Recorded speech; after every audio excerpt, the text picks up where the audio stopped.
Assalamualaikum warahmatullahi wabarakatuh. Alhamdulillah, assalatu wassalamu ala rasulillah wa ala alihi wa ashabihi wa mawalah. Amma ba'du. Bapak-bapak dan ibu-ibu jamaah salat zuhur Masjid Bangkalsel yang dirahmati Allah, alhamdulillah kita masih sehat, masih lapang, masih segar meskipun sudah memasuki hari ke-14 di bulan Ramadan tahun ini. Bapak Ibu sekalian, seperti yang kemarin saya sampaikan, hari ini kita akan berbicara tentang isi kandungan Al-Quran. Ini merupakan pertemuan hari ketiga.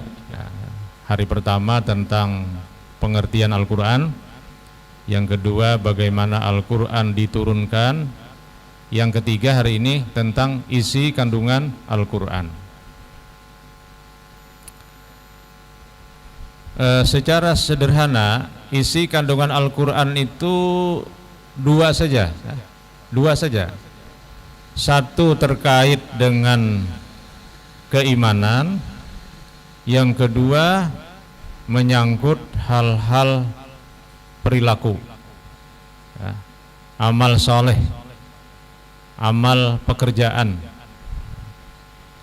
Jadi oleh karena itulah Al-Quran diturunkan dalam dua masa. Ada masa-masa Nabi saat di Mekah, ini isinya tentang keimanan.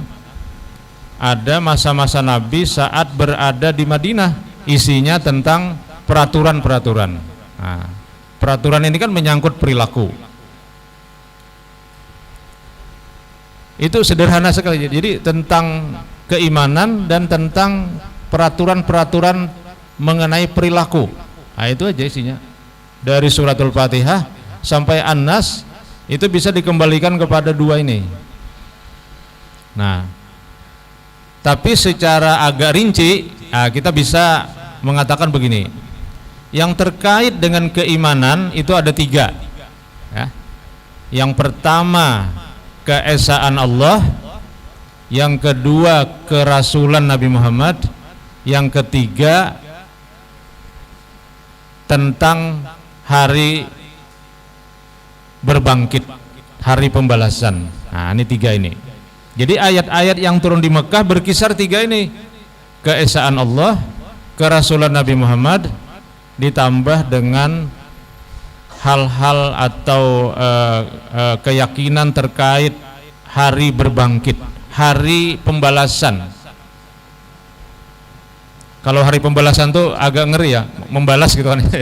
Tapi maksudnya hari pengadilan. Nah, gitu kira-kira ya, hari pengadilan.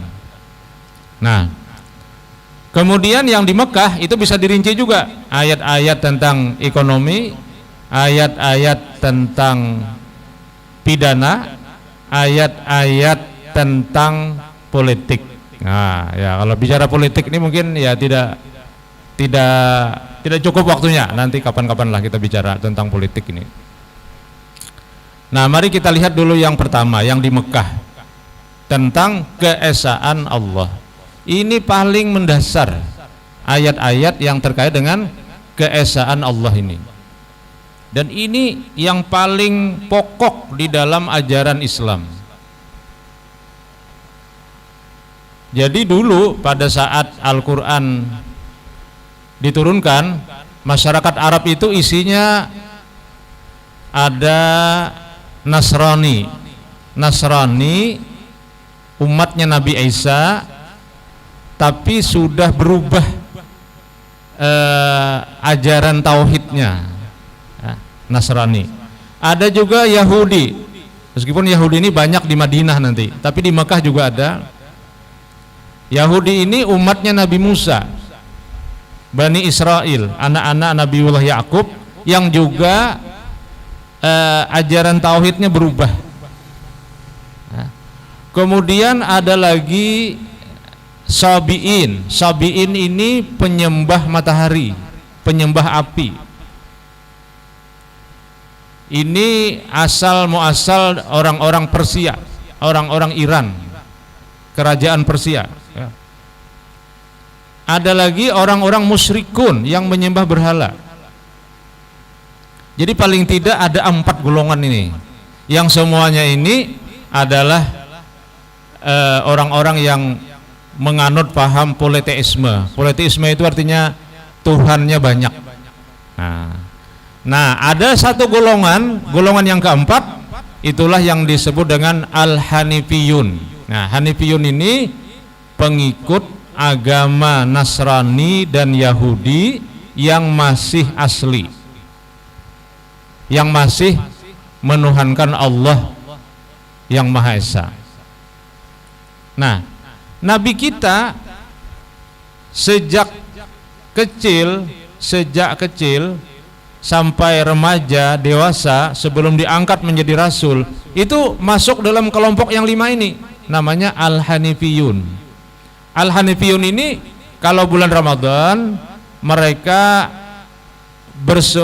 beriktikaf atau beribadah ke gunung-gunung, termasuk Nabi kita. Nabi kita setiap Ramadan pergi ke gunung mencari tempat-tempat sunyi. Disitulah dia bisa merasakan kemahabesaran Allah dan kemahakecilan Dia. Kita kan kalau begana di tanah lapang lalu melihat ke atas, bintang gemintang gemerlap, itu pasti kita merasa kecil kan, merasa luasnya alam ini sebagai bukti kemahabesaran Allah. Nah, orang-orang Hanifiyun itu seperti itu. Setiap Ramadan mereka pergi ke gunung-gunung untuk bertapa, bertahanus di gua-gua. Kebetulan di Mekah gunungnya banyak, jadi ada gunung yang ada lubang kecilnya, lubangnya. Nah, disitulah orang-orang bermunajat, berbisik kepada Allah Subhanahu wa taala. Sampai akhirnya Nabi pada usia 40 tahun didatangi oleh Jibril dan disampaikan Al-Qur'an. Petanda beliau menjadi rasul, menggantikan rasul-rasul sebelumnya, yang terakhir adalah Isa alaihi salam. Jarak antara Nabi Isa dengan Nabi kita itu kurang lebih 571 tahun. Jadi sekitar hampir 6 abad. Nah, maka oleh karena itu dakwah Nabi yang paling pertama itu adalah menghapus fanatisme kepada manusia atau kepada golongan atau kepada suku. Jadi Nabi mengajarkan paham kesetaraan. Jadi Nabi kemudian membagi dua saja, Allah sebagai pencipta, alam semesta termasuk manusia di dalamnya sebagai ciptaannya, titik itu. Dengan alam ciptaannya bersaudara, dengan Tuhan itu sebagai Tuhan, sebagai penuntun. Jadi sederhana juga sebenarnya ajaran tauhid Nabi itu. Seluruh manusia bersaudara, bahkan bukan hanya sesama manusia bersaudara, setara, bahkan juga antara manusia dengan alam yang lain, dengan binatang, dengan tetumbuhan. Itu dalam ajaran teologi Islam setara. Maka tidak boleh kita meninggikan derajat benda sehingga disembah, dan tidak boleh juga merendahkan derajat makhluk lain selain manusia sehingga dia dilecehkan, tidak boleh. Kucing misalnya, kucing itu tidak boleh ditaruh di tempat yang tinggi kemudian disembah, tidak boleh kan? Tapi tidak boleh juga kucing itu dilecehkan. Kucing saudara kita, gawiannya makan tulang. Tulang ini dari mana? Bahasa tulang itu dia ya. Di Batak ya, ada tulang katanya. Nah, itulah yang disebut dengan revolusi budaya, revolusi mental yang dilakukan oleh Nabi.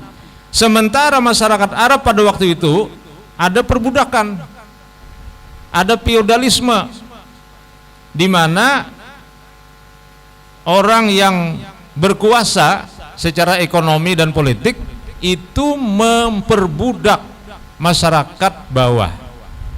Makanya di dalam ajaran orang-orang jahiliyah ada namanya sayyid. Nah, ini mohon maaf kalau di sini ada nama sayyid ya. Sayyid itu artinya tuan, yang dipertuan. Lalu ada abdun, abdun itu hamba. Jadi yang berkuasa memperbudak yang lemah. Dan ini bukan hanya tradisi di Jaziratul Arab, tapi pada waktu itu juga menjadi tradisi di berbagai belahan dunia pada waktu itu. Terjadi perbudakan. Maka Nabi kemudian membangkitkan kualitas kemanusiaan, bahwa manusia itu setara. Maka kalau kita baca beberapa ayat Al-Quran, misalnya surah Makkiyah, surah Al-Hujurat ya. Ya ayuhan nas, kata Allah, hai manusia, inna khalaqnakum min zakarin wa unsa. Sesungguhnya kami menciptakan kalian, ada laki-laki, ada perempuan. Wa ja'alnakum syu'uban wa qabaila, dan kami ciptakan kalian itu berbangsa-bangsa, bersuku-suku. Jadi memang suku bangsa itu diakui keberadaannya oleh Al-Quran, tidak bisa dihapus kan.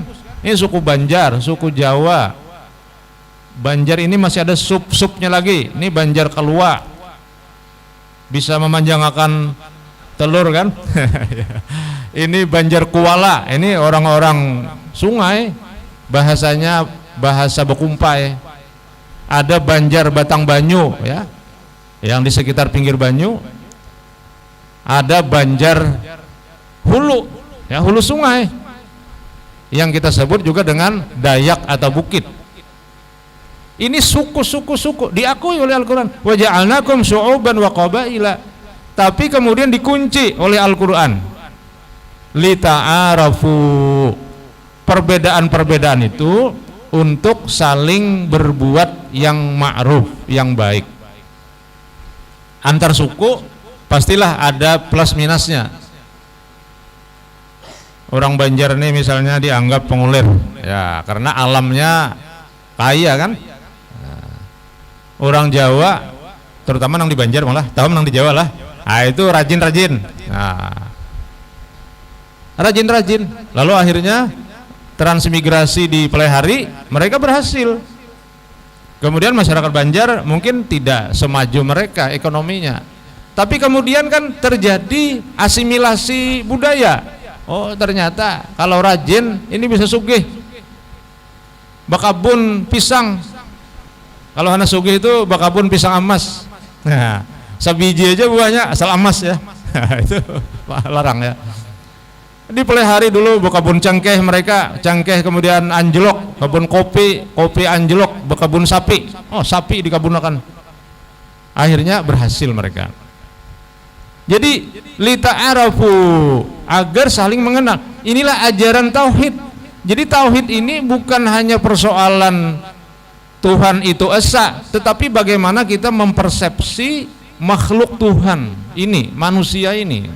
Bahkan tadi setiap benda yang diciptakan oleh Tuhan selain daripada Tuhan, karena strukturnya hanya dua, pencipta Tuhan, yang diciptakan makhluk. Di dalam yang diciptakan ada manusia.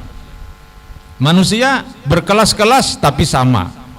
Kelas-kelas sosial ada, suku bangsa ada, tetapi untuk saling memberi yang ma'ruf, memberi yang terbaik. Inna akramakum indallahi atqakum. Sesungguhnya yang paling mulia di sisi Allah adalah yang paling takwa. Nah, silahkan nanti mencapai ketakwaan masing-masing. Itulah cara untuk mendapat posisi di sisi Allah. Tapi di sisi pergaulan manusia, silahkan berlomba mencari kebaikan.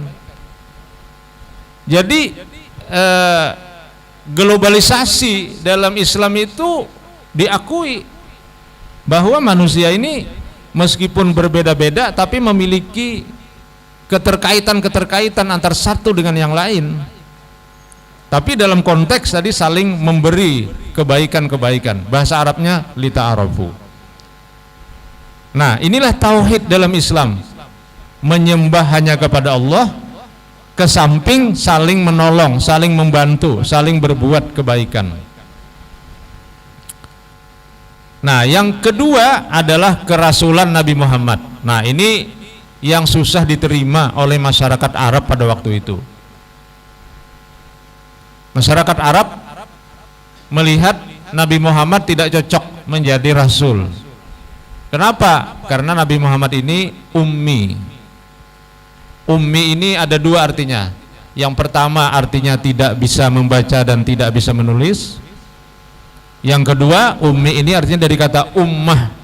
Nabi kita itu berasal dari masyarakat bawah. Ummah itu kan masyarakat bawah ya. Ada yang mengatakan kedua-duanya, ya Nabi Muhammad ini dari masyarakat bawah, dia seorang yatim, yatim piatu, bukan orang kaya. Dia bukan keturunan orang-orang terhormat, dia keturunan orang-orang biasa saja. Hanya dia berasal dari suku yang dipuji oleh Al-Quran. Dalam surah Quraisy ya. Quraisy itu, surah Quraisy adalah surah yang memuji karakter suku, yaitu suku Quraisy.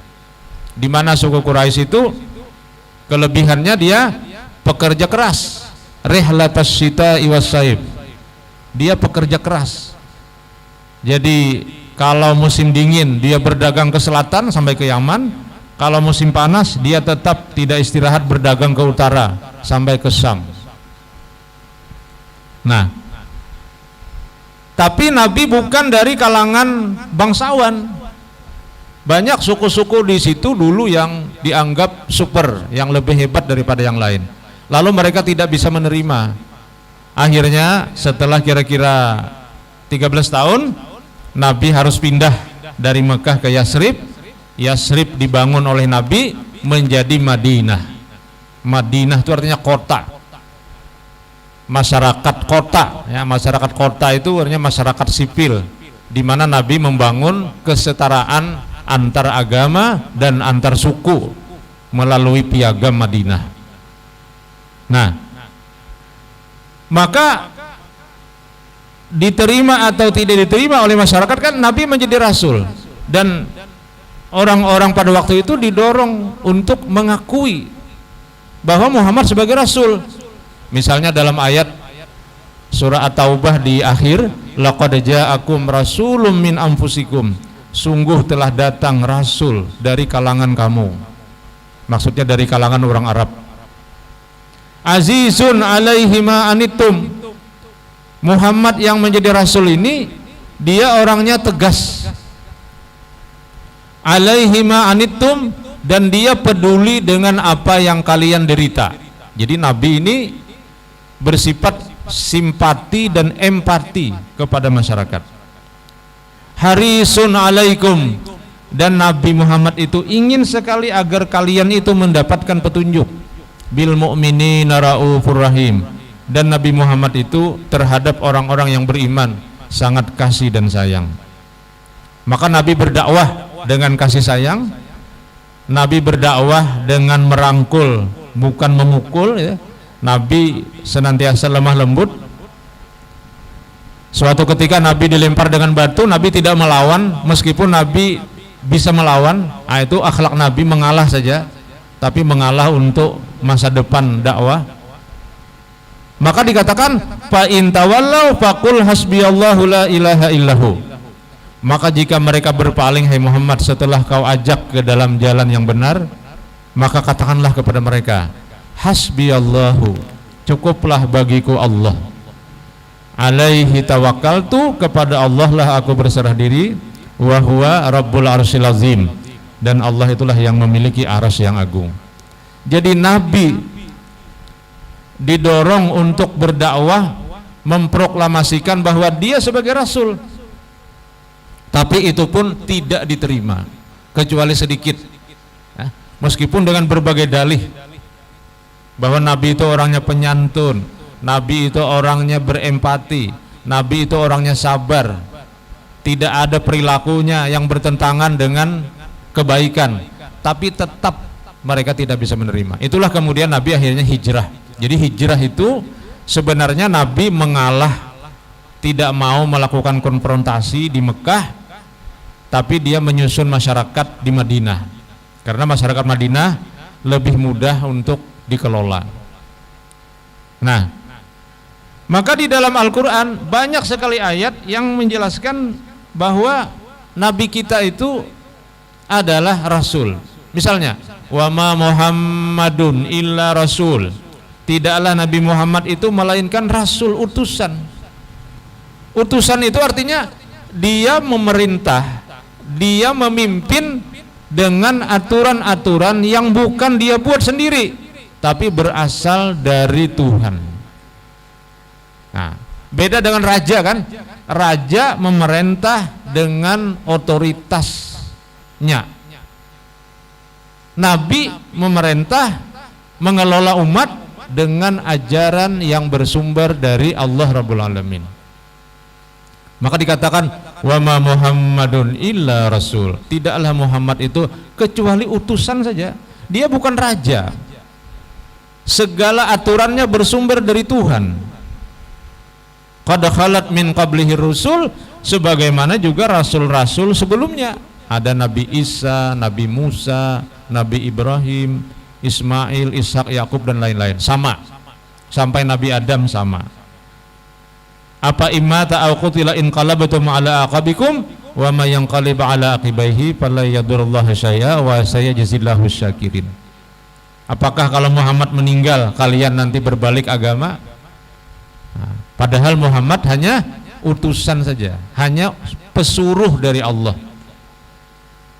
Kalau di kampung dulu kan menerjemahkan Muhammadur Rasulullah itu Nabi Muhammad adalah pesuruh Allah.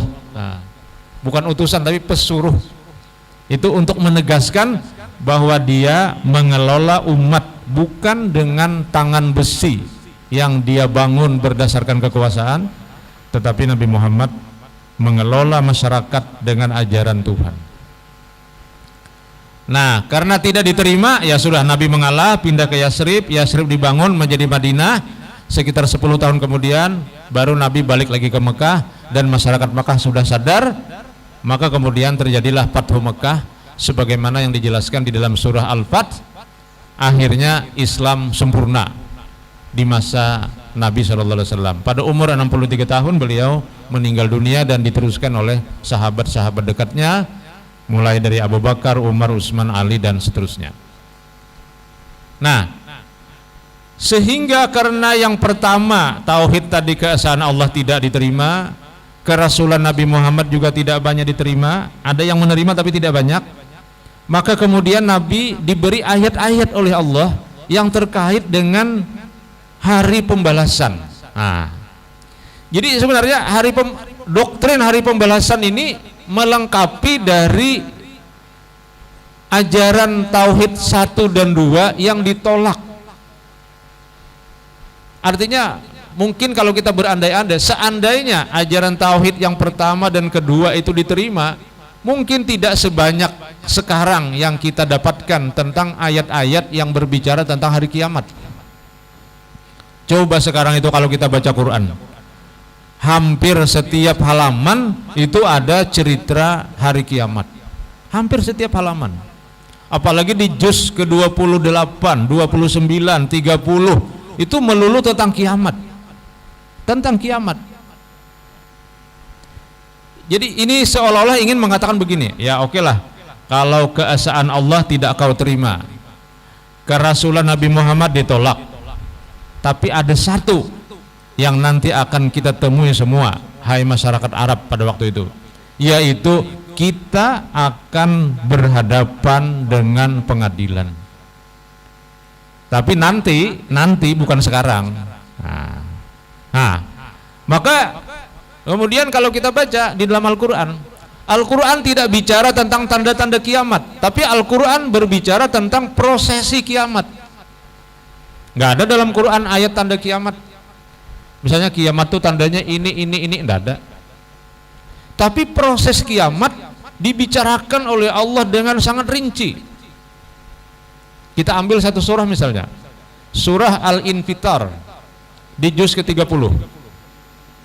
Idzas samaa'un fatarat. Ingatlah hai manusia, ketika sistem tata surya hancur, sistemnya hancur.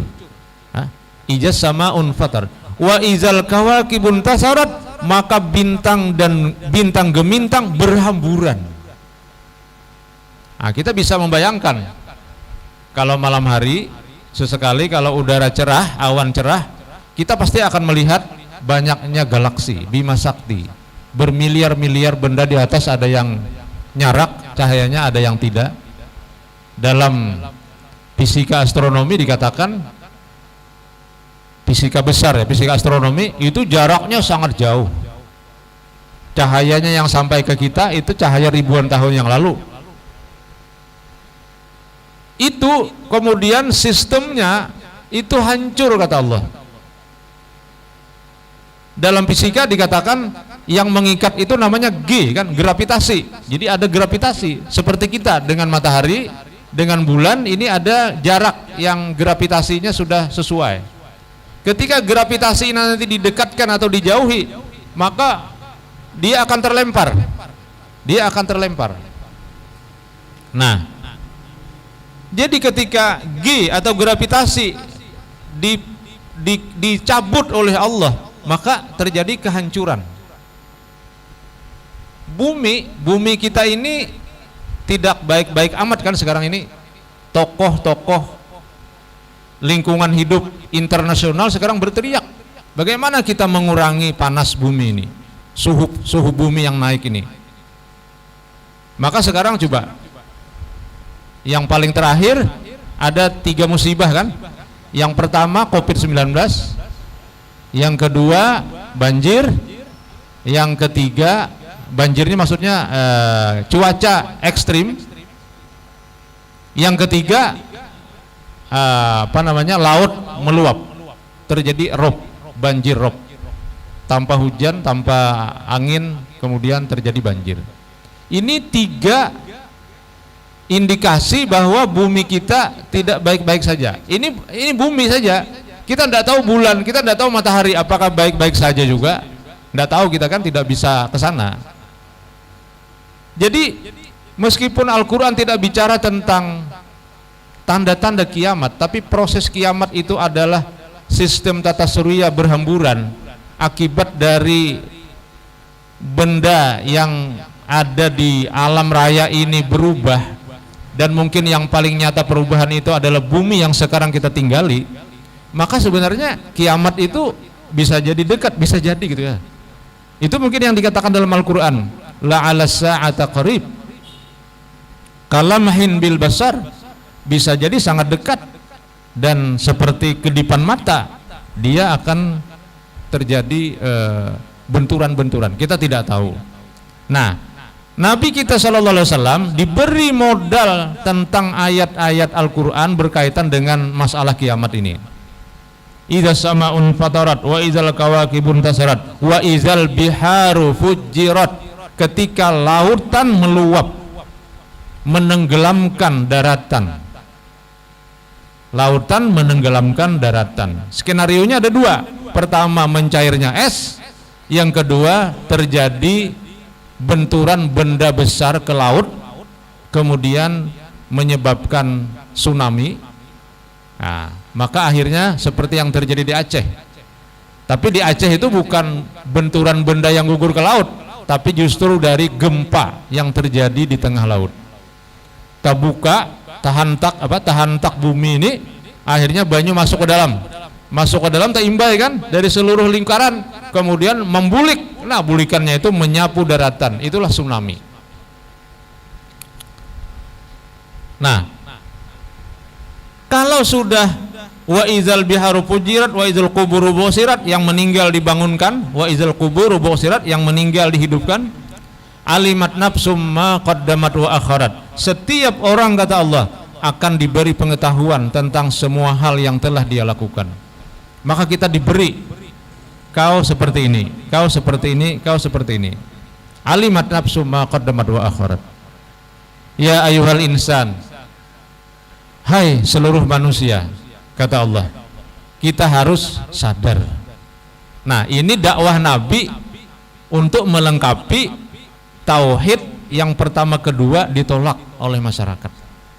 Tapi apa yang terjadi? Ya tetap juga mereka tidak bisa menerima. Nah, tampaknya penerimaan mereka terhadap keesaan Allah, kerasulan Nabi Muhammad, doktrin hari berbangkit itu lama. Jadi setelah Nabi wafat, ya, kemudian dakwah terus dilakukan, mungkin sampai sekarang terus-menerus dakwah dilakukan. Orang bisa menerima yang tiga ini, ya, doktrin tauhid. Nah, dan masih panjang sebenarnya doktrin tauhid ini, bisa kita pelajari juga dalam rukun iman sebenarnya. Tapi secara garis besar yang tiga itu. Nah, sedikit lagi ulun jelaskan tentang ayat-ayat madaniyah. Nah, jadi tadi yang kedua isi Al-Quran itu adalah hal-hal yang terkait dengan pengaturan hidup dan kehidupan bermasyarakat, berbangsa, bernegara, dan itu bisa kita lihat pada periode Madinah. Nah, maka ayat-ayat Madinah itu berisi tentang hukum. Pertama-tama hukum ibadah, tentang puasa, tentang zakat, tentang haji, umrah dan sebagainya. Ini di Madinah. Tentang tata pergaulan, tentang perkawinan, itu di Madinah. Ya, tentang pidana di Madinah. Bagaimana hukuman qisas dalam Islam itu hukuman itu tiga, ya, pidana itu. Ada namanya ta'zir, ada hudud, ada qisas. Ini tiga hukum pidana Islam. Kalau ta'zir itu seperti pengadilan kita. Pengadilan kita memutuskan hukuman sesuai dengan ijtihad hakim. Tentu setelah membaca pasal ini, yongtu ini, hukumannya sekian. Itu namanya ta'zir. Kalau hudud itu ada hukuman yang sudah jelas batasnya. Seperti orang yang mencuri dipotong tangan, orang yang berzina dicambuk, ya. Orang yang melakukan bugat itu memberontak terhadap pemerintahan yang sah, itu dihukum mati. Ya. Ada orang-orang yang melakukan hirabah ini keonaran, seperti copet, ya, yang membahayakan dan sebagainya, itu juga dihukum mati, dihukum gantung. Itu namanya hudud. Yang ketiga ada qisas. Qisas itu adalah hukuman setimpal terkait dengan penghilangan nyawa orang lain. Nah, kemudian yang terakhir terkait dengan hukum-hukum kemasyarakatan ini, yang paling penting saya kira ayat Madaniyah itu berisi tentang akhlak. Jadi Al-Quran berbicara tentang kebaikan. Jadi kebaikan atau kebajikan. Nah, kalau kebaikan itu kan kebenaran. Kalau kebajikan itu kebenaran yang dilaksanakan lalu berimpak kepada munculnya kebaikan bagi orang lain. Itu namanya kebajikan.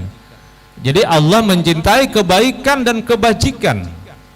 Maka ajaran inilah yang menjadi akhlak Islam. Jadi orang Islam itu dimanapun dia berusaha untuk menanamkan kebaikan dan kebajikan. Itulah akhlak yang dipuji oleh Allah di dalam Al-Quran, dan itulah yang disosialisasikan oleh Nabi berdasarkan ayat-ayat Madaniyah.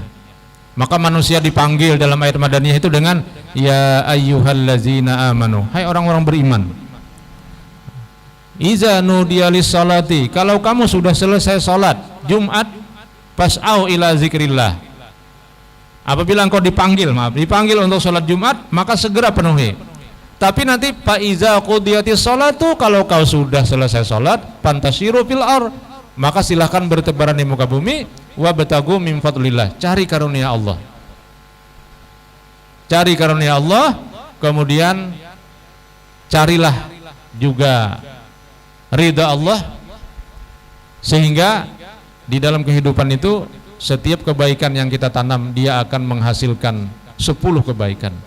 In ahsantum ahsantum li anfusikum, kalau kamu berbuat baik engkau sebenarnya berbuat baik kepada dirimu. Wa in asa'tum falaha, kalau kau berbuat jelek juga sebenarnya engkau berbuat jelek kepada dirimu. Inilah akhlak Islam yang diajarkan oleh Al-Quran, sehingga doa kita pun Rabbana atina fid dunya hasanah, kita minta di dunia itu kebaikan. Tapi kebaikan itu kan berarti kita menanamkan kebaikan dulu, baru muncul kebaikan. Apabila setiap orang menanamkan kebaikan, maka terjadilah persenyawaan antar berbagai kebaikan, maka muncullah di situ wa fil akhirati hasanah, hasilnya akan kita terima kebaikan di akhirat, wa qina azabannar, kalau begitu nanti kita akan bisa terbebas daripada api neraka. Nah, inilah secara garis besar isi Al-Qur'anul Karim ya, yang kalau kita pelajari sangat panjang sebenarnya. Itu hanya sekedar mendorong kita untuk lebih mempelajari secara mandiri masing-masing. Yang pertama tadi terkait dengan akidah tauhid, yang kedua terkait dengan aturan-aturan dan peraturan hidup berbangsa, bermasyarakat, bernegara di dalam Islam. Demikian, hadanallahu wa iyyakum ajmain. Mohon maaf terhadap berbagai kekurangan. Assalamualaikum warahmatullahi wabarakatuh. Al-Fatihah. A'udzubillahi minasyaitonirrajim. Bismillahirrahmanirrahim. Alhamdulillahirabbil alamin arrahmanir rahim maliki yaumiddin.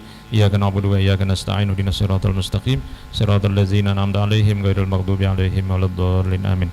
Bismillahirrahmanirrahim. Alhamdulillahirabbil alamin. Allahumma shalli wa sallim wa barik ala sayyidina Muhammadin wa ala ali sayyidina Muhammad. Allahumma anfa'na bima 'allamtana wa 'allimna mimma yanfa'una. Rabbana zidna 'ilman nafi'a wa rizqan thayyiban wa halalan mubarakan bi rahmatika ya arhamar rahimin. Rabbana taqabbal minna salatana wa siyamana wa qiyamana wa jami'a ibadatina wa tamim taqsirana ya Allah ya Rahman ya Rahim. Rabbana atina fid dunya hasanah wa fil akhirati hasanah wa qina azabannar. Wa sallallahu ala sayyidina Muhammad wa ala alihi wa sahbihi wa sallam walhamdulillahi rabbil alamin. Taqabbalallahu minkum.